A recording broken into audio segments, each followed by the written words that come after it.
By now, you've seen what a recursive function looks like, how to write a base case and a recursive case. You might be wondering, why do we need recursive functions if I can just use a for or while loop? Well, solutions to some specific problems are easier to write and understand when using recursive functions.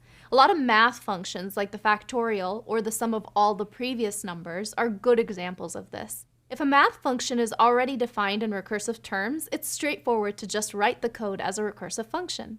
But it's not just about math functions. Let's check out a couple of examples of how this could help an IT specialist trying to automate tasks. Let's say that you need to write a tool that goes through a bunch of directories in your computer and calculates how many files are contained in each. When listing the files inside a directory, you might find subdirectories inside them, and you'd want to count the files in those subdirectories as well. This is a great time to use recursion.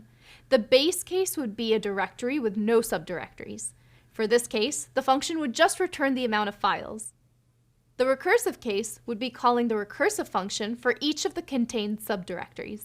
The return value of a given function call would be the sum of all the files in that directory plus all the files in the contained subdirectories.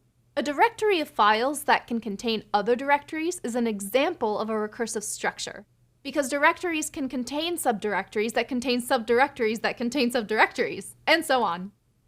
When operating over a recursive structure, it's usually easier to use recursive functions than for or while loops. Another IT-focused example of a recursive structure is anything that deals with groups of users that can contain other groups. We see this situation a lot when using administrative tools like Active Directory or LDAP. Say your group management software allows you to create groups that have both users and other groups as their members, and you want to list all human users that are part of a given group.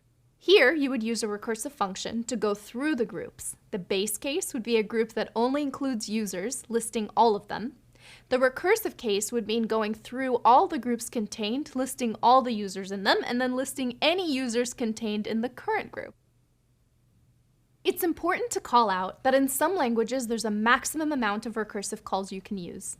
In Python, by default, you can call a recursive function 1,000 times until you reach the limit. That's fine for things like subdirectories or user groups that aren't thousands of levels deep, but it might not be enough for mathematical functions like the ones we saw in the last video. Let's go back to our factorial example from the last video and try to call it with n equals 1,000. Factorial 1,000. See that error? It's telling us that we've reached the maximum limit for recursive calls. So while you can use recursion in a bunch of different scenarios, we only recommend using it when you need to go through a recursive structure that won't reach 1,000 nested levels. All right, we've just added recursion to your growing scripting toolbox. They're ready for you whenever the situation calls for it.